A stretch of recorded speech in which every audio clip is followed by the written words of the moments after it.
कुछ दिनों पहले ये आत्महत्या का प्रकरण सामने आया है। ये बड़ा दुख पहुंचाने वाला प्रकरण है और कभी किसी की मौत होती है तो सभी को दुख होता है और जिन परिस्थिति में हुई है बहुत ही दयनीय और गरीब परिवार है। एक शेड्यूल्ड ट्राइब आदिवासी समुदाय से आने वाले परिवार में एक व्यक्ति ने आत्महत्या की है। हम सबके लिए बड़ा एक सदमा है और कहीं भी कोई भी व्यक्ति अगर उसकी जान जाती है तो सबको दुख होता है और विशेष रूप से कोई आत्महत्या करता है तो सचमुच बहुत दिल दहलाने वाली घटना होती है। अब मैं भी परिजनों से मिला हूँ, उनके पिताजी से, उनके भाई से, उनके बेटे से, और उन्होंने कुछ बातें बोली हैं। मैं तो उतना ही कहूँगा कि उनका दुख बांटने आज हम सब लोग आए थे और इस पूरे प्रकरण में एक बहुत ही निष्पक्ष और एक समय सीमा बांधने के बाद एक जांच होनी चाहिए। जो भी तथ्य इस प्रकरण के अभी तक सामने आए हैं उसका संज्ञान लेते हुए एक थरो इन्वेस्टिगेशन हो और मुझे लगता है कि पीड़ितों को न्याय मिलना चाहिए। न्याय देने के लिए न्यायपालिका है, पुलिस है, प्रशासन है, सरकार है और मैं चाहता हूं कि जिम्मेदारी से इस पूरे प्रकरण का, क्योंकि इसमें बहुत सी ऐसी बातें कही गई हैं, बहुत से आरोप लगाए गए हैं, कुछ स्टेटमेंट्स हैं, कुछ लिखित स्टेटमेंट्स हैं, कुछ वीडियो स्टेटमेंट्स हैं, उन सब की जांच होनी चाहिए, सच्चाई का पता लगा जाना चाहिए। और परिजन जो आज इतने दुखी हैं और इनका बहुत ही गरीब परिवार से हैं, आप सबने देखा होगा, तो दुखी मन से किसी ने आत्महत्या की है तो ये बहुत बड़ा एक मसला है, मैं समझता हूँ। और इसमें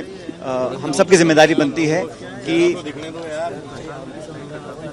जो भी इसमें आरोपी हैं या नहीं हैं इसकी भी निष्पक्ष जांच होनी चाहिए और इस परिवार को विश्वास दिलाना हम सबकी जिम्मेदारी है कि न्याय मिलेगा और न्याय डिले नहीं होना चाहिए। अभी बता रहे हैं कि इसमें कुछ लिपापोती करने की बात सामने आई है या कुछ इनकी सुनवाई ढंग से नहीं हो रही है, तो मैंने अभी सबसे मुलाकात की है, अपना इनका दुख बांटने की कोशिश की है और मैं उम्मीद करता हूँ इस प्रकरण में बहुत जल्द न्याय मिलेगा और जो भी सरकार को कदम उठाने हैं उठाने चाहिए और पुलिस प्रशासन को बिना दबाव के निष्पक्ष होकर एक जांच गठित करनी चाहिए ताकि लोगों के मन में विश्वास कायम रहे। जो व्यवस्था हमारे प्रदेश में है और देश में है उस व्यवस्था से इन लोगों का मन हटना नहीं चाहिए। इसलिए सभी एविडेंस को, प्रमाणों को, सर्कमस्टेंसेस को सबसे बात करने के बाद एक जांच गठित हो और न्याय लोगों को मिले, इस परिवार को न्याय मिले, ये हम सब सामूहिक रूप से मांगते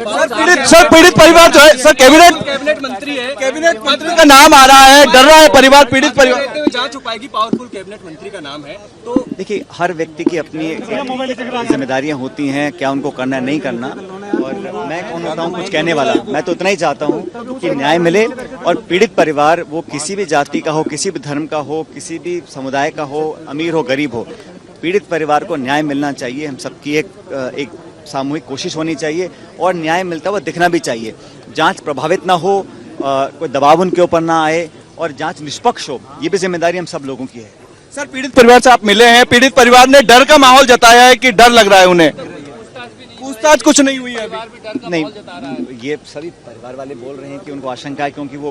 गरीब परिवार से आते हैं और कहीं दबाव उन पर पड़ रहा होगा, इसलिए इसमें तो तुरंत प्रभाव से मुझे समझ नहीं आ रहा कि डिले क्यों हो रहा है। इसमें जांच होनी चाहिए और जो सबूत सामने आ रहे हैं, जो विटनेसेस की बात है, जो इनके स्टेटमेंट्स हैं, वो रिकॉर्ड करके कार्रवाई, अगर कार्रवाई होती हुई दिखेगी तो इनके मन में कुछ भरोसा जगेगा कि न्याय हमको मिलेगा। और मैं समझता हूँ कि किसी पर आरोप लगाना बड़ा आसान है, मैं भी किसी के पक्ष विपक्ष नहीं बोल रहा हूँ, लेकिन जिसकी मौत हुई है उसके परिजन जो डिमांड कर रहे हैं उन मांगों को पूरा करना हम सबकी जिम्मेदारी है।